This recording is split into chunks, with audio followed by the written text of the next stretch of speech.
사랑과 은혜가 풍성하신 하나님, 고온 다습한 열대야로 무더웠던 지난 밤도 우리를 안전히 지켜주시고 이제 새로운 날을 주셔서 주님 앞에 나와 하루의 첫 시간을 기도의 자리에서 열게 하여 주시니 감사합니다.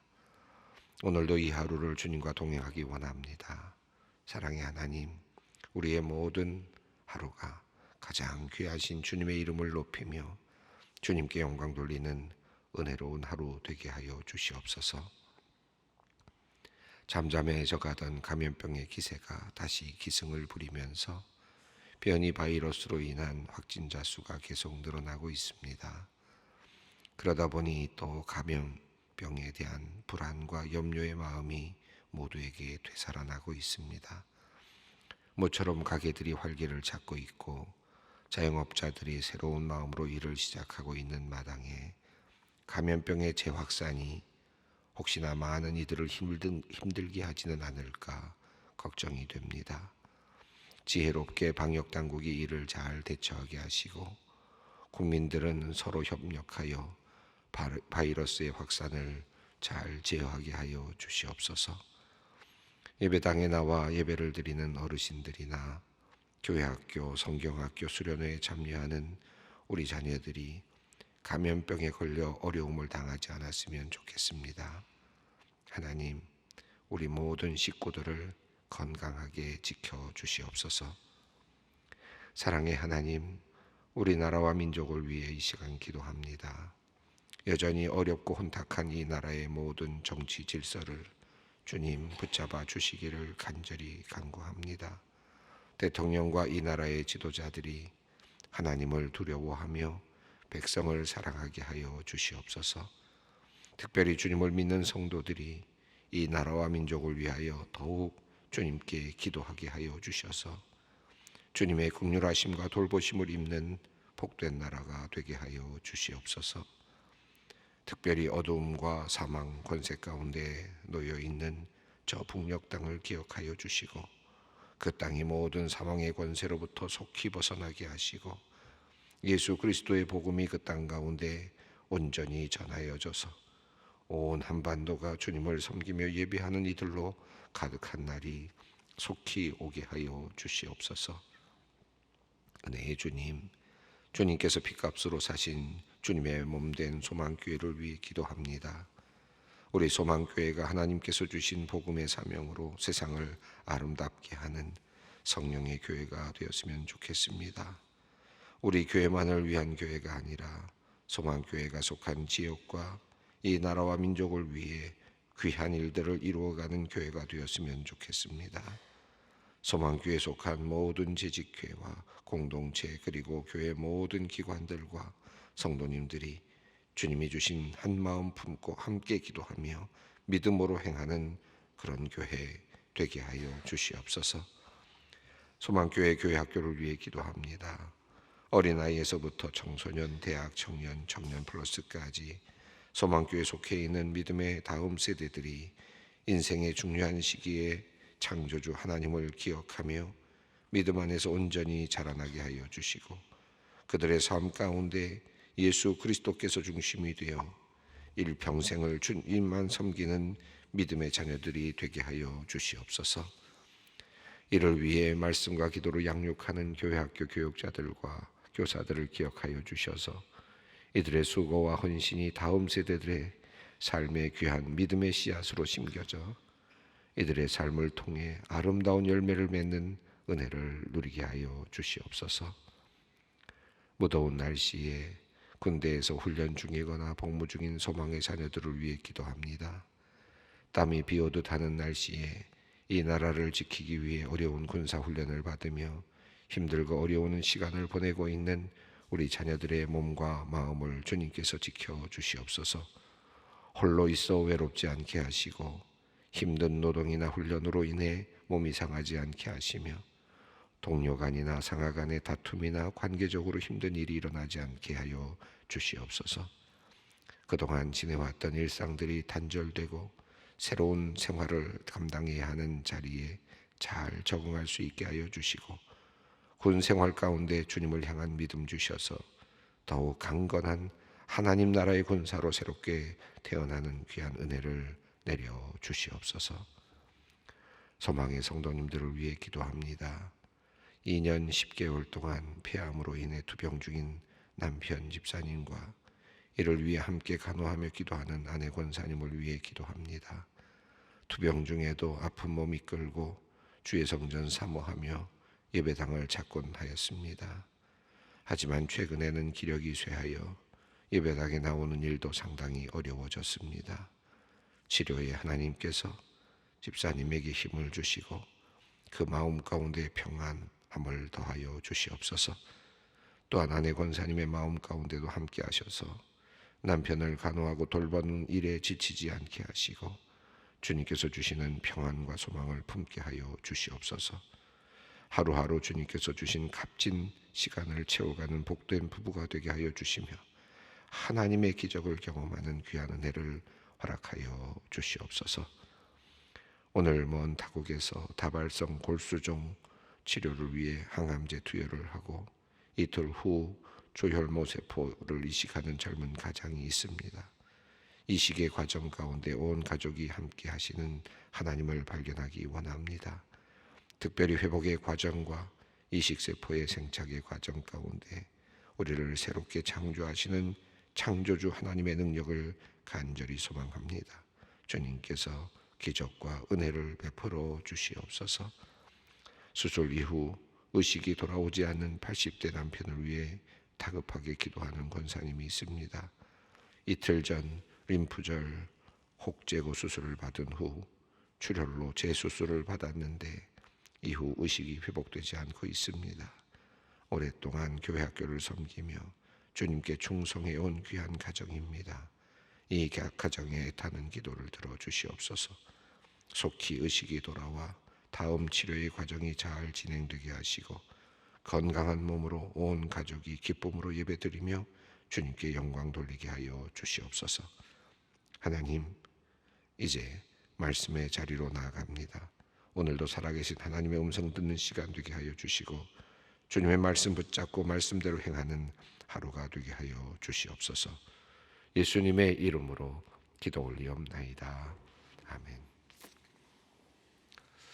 오늘 주시는 하나님의 말씀은 신명기 4장 25절로 31절까지 말씀입니다. 신명기 4장 25절로 31절까지 말씀 함께 봉독합니다. 내가 그 땅에서 아들을 낳고 손자를 얻으며 오래 살 때에 만일 스스로 부패하여 무슨 형상의 우상이든지 조각하여 내 하나님 여호와 앞에 악을 행함으로 그의 노를 일으키면 내가 오늘 천지를 불러 증거를 삼노니 너희가 요단을 건너가서 얻는 땅에서 속히 망할 것이라. 너희가 거기서 너희의 날이 길지 못하고 전멸될 것이니라. 여호와께서 너희를 여러 민족 중에 흩으실 것이요 여호와께서 너희를 쫓아보내실 그 여러 민족 중에 너희의 남은 수가 많지 못할 것이며 너희가 거기서 사람의 손으로 만든 바 보지도 못하며 듣지도 못하며 먹지도 못하며 냄새도 맡지 못하는 목속의 신들을 섬기리라. 그러나 내가 거기서 내 하나님 여호와를 찾게 되리니 만일 마음을 다하고 뜻을 다하여 그를 찾으면 만나리라. 이 모든 일이 내게 임하여 환난을 당하다가 끝날에 내가 내 하나님 여호와께로 돌아와서 그의 말씀을 청종하리니 내 하나님 여호와는 자비하신 하나님이라. 그가 너를 버리지 아니하시며 너를 멸하지 아니하시며 내 조상들에게 명세하신 언약을 잊지 아니하시리이다. 아멘. 신명기 4장에서 모세는 지금 이스라엘 백성들에게 새로운 땅으로 들어갈 이스라엘 백성들에게 과거를 이제 다시 회상하면서 그리고 이제 새로운 규례와 법도 이미 알고 있는 규례와 법도를 다시 한번 확인을 하는 그런 시간을 갖고 있습니다. 자, 앞으로 이어질 쭉 길게 이어질 26장까지 이어질 긴 하나의 큰 흐름이 전체적으로 이제 이스라엘 백성들에게 다시 말하는 그 규례와 법도가 되겠습니다. 우리가 어제 본문에서 하나님께서 이제 우상, 형상을 만들지 말라라는 그 말씀을 하셨습니다. 그 형상을 만들지 말라, 우상을 만들지 말라. 왜 하나님께서 이렇게 그 문제에 그렇게 집착하셨을까 할 정도로 특별히 모세의 율법의 가장 핵심적이기도 하고 가장 모두에 나오는 서두에 나오는 명령이기도 해서 늘 그 크게 우리에게 다가오는 그런 말씀이기도 합니다. 하나님께서는 분명하게 형상을 만들지 말라. 나를 위하여, 나 너희를 위하여 형상을 만들지 말라. 어떤 것으로도 만들지 말라라고 그렇게 명령하셨습니다.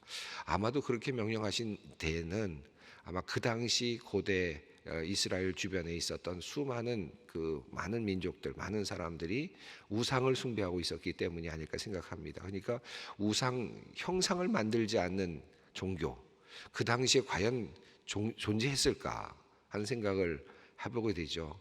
그러니까 하나님께서는 그 모든 종교들과는 차별되는 분명한 살아있는 종교, 살아있는 하나님, 그것을 말씀하고 싶으셨고 또 그것을 이스라엘 백성들에게 확실하게 인식시키고 싶으셨다고 생각이 듭니다.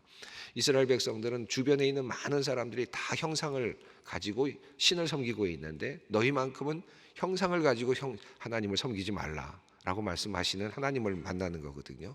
이건 굉장히 특별한 하나님이죠. 지금까지 그 주변에서는 볼 수 없는 신입니다. 볼 수 없었던 그런 하나님의 모습이라고 할 수 있겠습니다. 지금도 사실은 형상을 만들고 지금도 형상을 만들면 훨씬 더 종교적 숭배가 훨씬 더 쉬워지는 시기입니다. 그런 세상인데 그 옛날에 수천 년 전에 하나님께서는 정말 모든 것들이 다 형상으로 그렇게 만들어지고 예배가 되던 제사가 드려지던 그런 그 고대 시대에 하나님께서는 형상을 만들지 말라라고 그렇게 말씀을 하셨습니다. 형상을 만들지 말라, 우상을 만들지 말라, 형상을 보지 말고 우상을 보지 말라라고 말씀하시면서 하나님께서는 무엇을 보라고 하셨습니까? 내가 만들어주는 사건을 보라 그 말씀하시거든요. 우리가 어저께 읽었던 말씀이죠. 내가 만든 사건을 보라는 겁니다. 그리고 그 사건을 잊지 말라는 것이고 그 사건이 마음에서 떠나지 않게 하라. 그 사건에 대한 기억이 너희가 보았던 그 사건에 대한 기억이 마음에서 떠나지 않게 하라. 이게 하나님께서 주시는 명령입니다.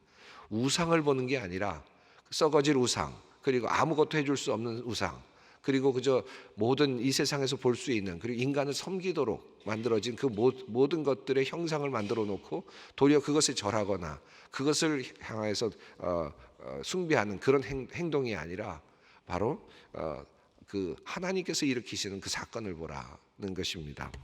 사건을 보는 일 잊지 말고 그리고 그 사건을 기억하는 것을 떠나지 않게 하라는 그런 말씀입니다. 이게 굉장히 그 정말 역동적인 그 종교, 역동적인 하나님의 모습을 볼 수 있습니다. 그러면서 도리어 하나님께서는 무엇을 하셨습니까? 보는 것이 아니라 듣는 것. 다시 말하면 시내산과 호렙산에서 내가 내 말을 너희에게 들려주겠다라고 하셨고 그 말을 너희에게 이제 들려주겠고 그것을 너희에게 배우게 하겠고 그리고 또 가르치게 하겠다. 그 말을 하시는 이유는 말씀하시는 이유는 그 규례와 법도. 그래서 그 어저께 본문 보시면 음성 시내산에서의 음성이라는 표현이 나왔고 음성 외에는 어떤 형상도 보지 못했다라고 말씀하시면서 그 음성이 언약이라는 말씀을 하셨고 그 다음 절에서는 규례와 법도라는 말씀을 하셨습니다. 그러니까 하나님께서는 보이는 사건을 일으키시면서 그러면서 동시에 말씀을 하시는 하나님이십니다. 그 말씀을 통해서 그들에게 행하게 하려 하신다. 행동하게 하려 하신다. 말씀대로 살게 하려 하신다라고 하는 그런 말씀을 주셨습니다. 그러니까 이 구약에 나타나는 하나님, 이스라엘 백성에게 나타나는 하나님은 어떤 형상에 갇혀 있는 하나님이 아니시고 행동하는 하나님이시고 사건을 일으키시는 하나님이시고 이스라엘 백성들이 보아야 할 것은 썩을 우상이 아니라 행동하신 하나님의 사건을 보는 것이고 더 나아가서 하나님께서 말씀하실 때 그 말씀을 새기고 그 말씀을 따라 행하는 것이다, 사는 것이다 라는 것입니다. 그래서 이스라엘 백성들이 아닌 많은 이방의 백성들은 그들의 행위가 종교적 행위가 그 우상을 숭배하는 행위죠. 우상을 숭배하고 절하는 행위입니다. 이것이 그들의 행위, 종교적 행위죠. 그러나 이스라엘 백성들에게 있어서 종교적인 행위는 하나님의 말씀을 따라 사는 행위입니다.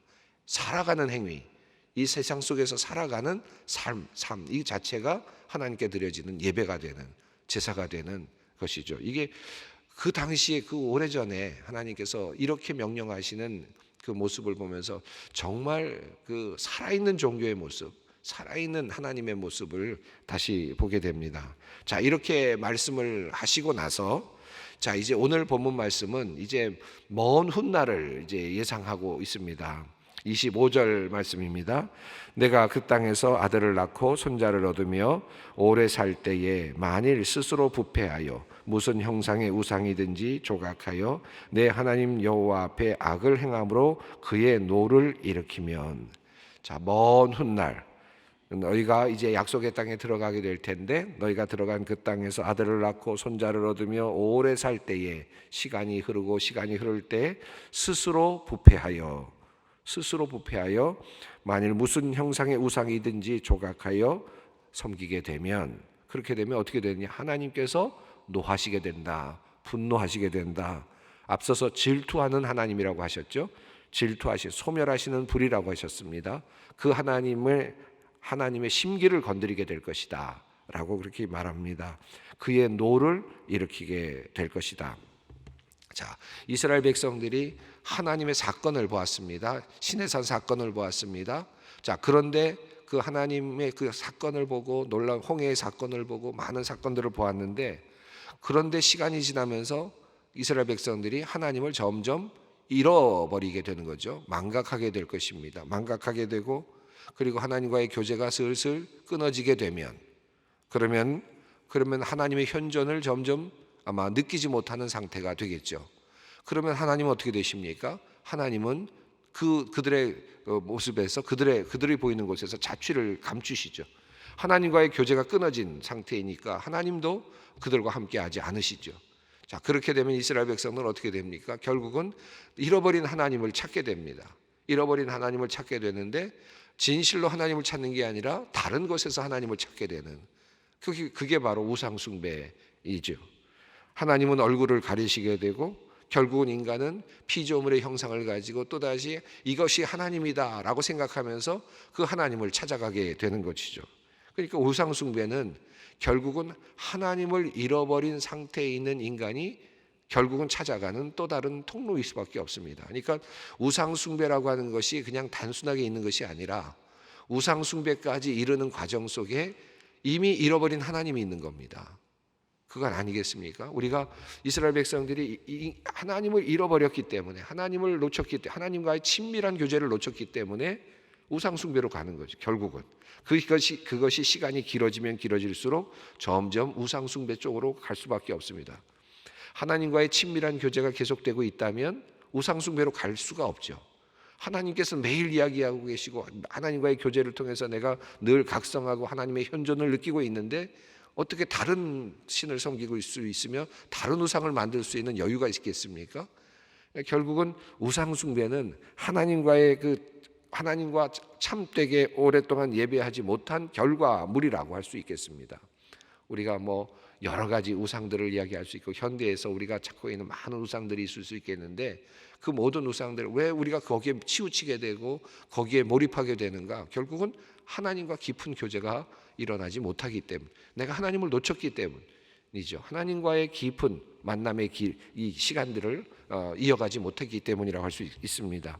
그래서 25절을 보시면 스스로 부패하여라는 말씀을 하고 있습니다. 그런데 이 스스로 부패하여가 어떻게 부패했느냐 하면, 아들을 낳고 손자를 낳고 이런 과정에서 스스로 부패하여라고 했습니다. 짧은 시간이 아닙니다. 긴 시간 동안 조금씩 하나님과의 교제가 멀어지고 사라지고 약해지고, 아들을 낳아서 조금 약해지고, 손주를 낳아서 조금 더 약해지고, 점점 더 약해지는 그런 모습입니다. 만약에 그렇게 돼서 결국은 스스로 부패하여지면, 그러니까 부패해지는 게 조금씩 부패해지는 거죠. 하나님과의 교제가 조금씩 사라지고 약해지고 끊어지고 또 다시 끊어지는 이런 관계. 그렇게 되다 보면 결국은 어떻게 되느냐? 또 다른 어떤 내가 신을 섬겨야지라는 생각은 있는데, 하나님은 이미 우리와 교제를 끊으시기 때문에, 하나님과의 교제는 끊어졌기 때문에, 하나님은 나타나지 않으시고 하나님은 숨으시기 때문에 우리가 찾을 수 있는 것은 또 다른 신이 될 수밖에 없고, 그것은 결국 우상이 될 수밖에 없다는 것입니다. 이 결과를 지금 예상하고 있습니다. 자, 26절 말씀입니다. 내가 오늘 천지를 불러 증거를 삼노니 너희가 요단을 건너가서 얻는 땅에서 속히 망할 것이라. 너희가 거기서 너희의 날이 길지 못하고 전멸될 것이니라. 내가 오늘 천지를 불러 증거를 삼노니, 하나님께서 모세에게 이 천지를 불러 증거를 삼는다. 이 말씀이 얼마나 뭐라 그럴까요? 진지한 말씀입니까? 얼마나 뭐라 그럴까요? 가슴 저린 말씀입니까? 이거는 내가 꼭 지킬 거다라는 말씀인데, 천지를 불러 내가 증거를 삼는다. 이거는 내가 반드시 지킨다. 반드시 일어난다. 이렇게 되면라는 하나님의 어떤 강력한 그런 선포이고 또 경고의 말씀이라고 할 수 있겠습니다. 너희가 요단을 건너가서 약속의 땅에 들어가지만, 그러나 약속의 땅에 들어갔다고 생각하는 순간 너희는 거기서 망할 것이다 라는 것이죠. 너희의 날이 길지 못할 것이다. 너희는 전멸될 것이다. 너희는 없어질 것이다. 하나님께서 이스라엘 백성들을 애굽에서 끌어내셨지만, 그러나 그들의 부패를 보시고 그리고 그 모든 사람들을 광야에서 죽게 하셨습니다. 그리고 새로운 세대를 끌고 약속의 땅으로 들어갈 수 있게 하셨습니다. 전멸될 것이다라는 말씀의 의미가 분명하게 드러나죠. 하나님은 그런 하나님이시고 그 하나님의 속성은 변하지 않는다. 약속의 땅에 들어가서도 역시 똑같은 그런 원리가, 원칙이 적용될 것이다라고 하는 하나님의 경고의 말씀입니다. 자, 27절 말씀입니다. 여호와께서 너희를 여러 민족 중에 흩으실 것이요 여호와께서 너희를 쫓아보내실 그 여러 민족 중에 너희의 남은 수가 많지 못할 것이며, 모두가 흩어지고 그리고 사라지고 그리고 숫자가 줄어드는, 번성이 아니라 약화되고 그리고 쇠퇴하고 사라지는 이런 하나님의 그 진노를 경험하게 될 것이다. 그리고 28절 말씀입니다. 너희는 거기서 사람의 손으로 만든 바 보지도 못하며 듣지도 못하며 먹지도 못하며 냄새도 맡지 못하는 목석의 신들을 섬기리라.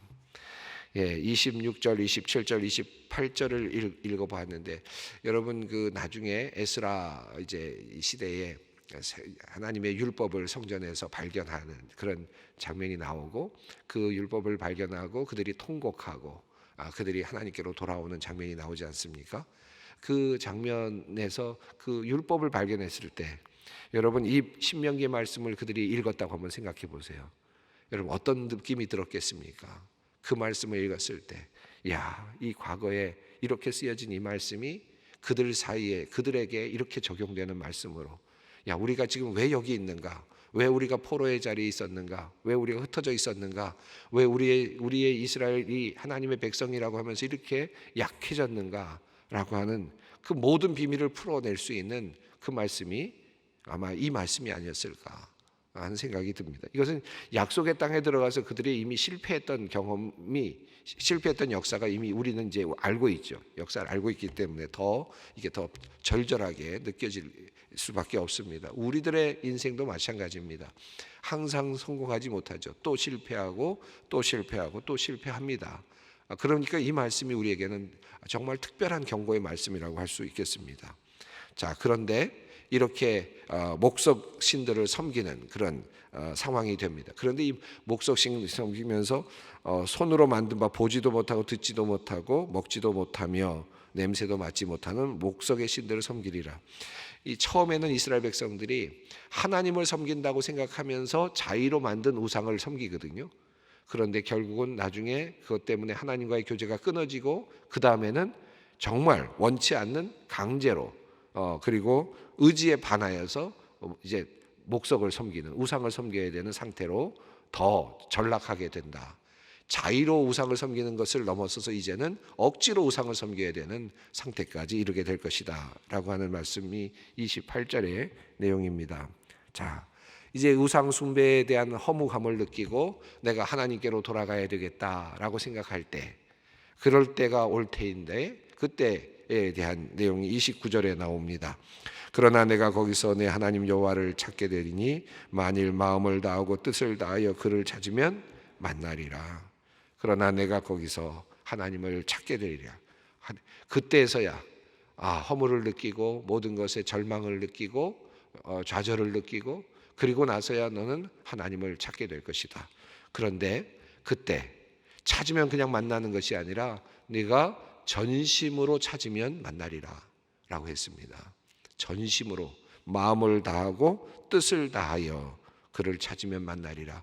반심이 아닙니다. 대강이 아닙니다. 그래서 한 번 찾는 것이 아닙니다. 마음을 다해서 정말 간절한 마음으로 전심으로 모든 것을 그쪽에 집중해서 내가 이것이 내 인생의 가장 큰 해결의 문제, 해결해야 될 문제라는 생각을 가지고 이 모든 문제에 내가 가지고 있는 모든 문제의 해결점이 여기에 있다는 생각을 가지고 하나님께 집중하라는 뜻이죠. 지금 내 안에 펼쳐져 있는 수많은 문제들, 내가 포로로 잡혀가 있고, 내가 지금 어려움 속에 있고, 내가 지금 가난 속에 있고, 그리고 여러 가지 피폐함 속에 있고, 이 수많은 여러 가지 정황들이 다 있는데 그 모든 정황들의 근본적인 문제는 내가 하나님과 떨어졌다는 것이고 내가 우상을 숭배하기 때문이라는 사실을 인지하고 하나님을 만나야 되겠다. 모든 것을 풀어내시는 하나님, 모든 것의 그 귀결점이 되시는 하나님을 내가 먼저 만나야 되겠다 라고 하는 생각이 들고 거기에 집중하라는 뜻입니다. 그렇게 하면 너희가 전심으로 하나님을 찾으면 너희는 그를 찾게 될 것이고 만나게 될 것이다. 여러분, 그렇다면 지금 이스라엘 백성들이 하나님의 약속의 땅에 들어가서 살 때 그들이 전심으로 찾으면 못 만났겠습니까? 찾았으면 만났겠죠. 그렇죠? 전심으로 늘 하나님을 만나고 찾았으면 하나님을 잃어버리지 않았겠죠. 그런데 전심이 그 다음에 조금 떨어진 마음이 되고 조금 떨어진 마음이 되고 나중에는 반심이 되고 그 다음에 반의 반심이 되고 그러다 보니까 하나님을 잃어버린 거죠. 그래서 하나님을 잃어버렸습니다. 그러니까 전심으로 찾으면 언제든지 하나님을 만날 수 있었는데 그런데 돌아갈 길은 언제든지 있었는데 우리가 전심으로 찾지 않았던 겁니다. 그러나 언제든지 전심으로 찾으면 그 시점이 어디든지 간에 그 전심으로 하나님을 찾으면 너희는 하나님을 만날 것이다. 그때 그럼 하나님을 만나는 것, 하나님을 전심으로 찾는 것은 무엇이냐? 30절 봅니다. 이 모든 일이 내게 임하여 환난을 당하다가 끝날에 내 하나님 여호와께로 돌아와서 그의 말씀을 청종하리니. 전심으로 하나님을 찾는다는 말씀은 단순하게 와서 기도만 하는 것이 아니라 기도하고 하나님의 말씀을 따라 살기 시작하는 것입니다. 하나님의 말씀을 따라 모험을 시작하는 겁니다. 하나님의 말씀을 따라서 이제 삶을 바꾸는 겁니다. 이게 바로 전심으로 하나님을 찾는 행위다. 하나님은 그럴 때 하나님은 자비롭게 우리를 용서하시고 받아주신다. 31절 말씀 함께 읽습니다. 내 하나님 여호와는 자비하신 하나님이심이라 그가 너를 버리지 아니하시며 너를 멸하지 아니하시며 내 조상들에게 맹세하신 언약을 잊지 아니하시니라. 하나님 절대 우리에게는 늦었다라는 것이 없습니다. 절망이 없습니다. 지금도 가능하고 언제든지 가능합니다. 주님께로 다시 또 주님께로 집중하는 그리고 주님의 말씀 앞으로 나아가는 그리고 주님의 말씀을 청종하는 그런 신앙의 자리 우리가 다시 찾아야 될 자리고 끊임없이 지켜야 될 자리가 아닐 수 없습니다. 기도의 자리로 함께 나가겠습니다. 하늘에 계신 우리 아버지의 이름을 거룩하게 하시며 아버지의 나라가 오게 하시며 아버지의 뜻이 하늘에서와 같이 땅에서도 이루어지게 하소서.